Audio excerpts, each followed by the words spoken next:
President Trump is claiming success in the war with Iran and says he's in no rush to end the conflict. As negotiations with Iran have paused, the ceasefire remains in place. Jarred Hill joins us live in studio with the latest. Good morning, Jarred. Hey, good morning, Aziza and Mary. What we're seeing from President Trump here is that he's stressing that the military capabilities of Iran have been decimated, downplaying the Revolutionary Guard's boats that have been seizing ships. But with no real timeline on when this will all end, he's also acknowledging Americans will continue to feel the economic pain of the war.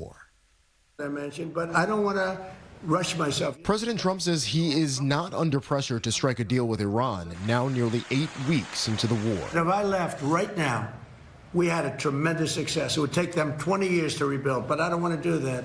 I want to have it everlasting. Negotiations have hit a standstill during the now indefinitely extended ceasefire. The Strait of Hormuz, a sticking point.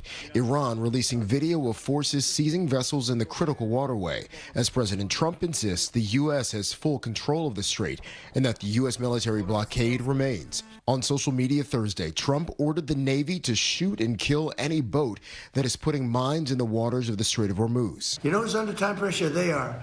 Because if they don't get their oil moving, their whole oil infrastructure is going to explode. The war with Iran is proving unpopular with Americans. New polling shows 68% disapprove of the way Trump has handled the war and the economy.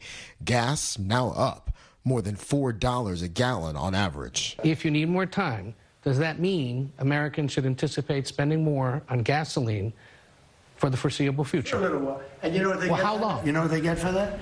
Iran without a nuclear weapon. Most congressional Democrats are pushing for an end to the conflict. It is costly, not just in money, not just in lives. It is costly to the reputation of the United States. Some arguing Iran has more leverage now.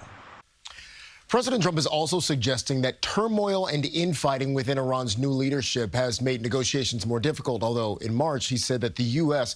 was talking to the, quote, right people to reach a deal.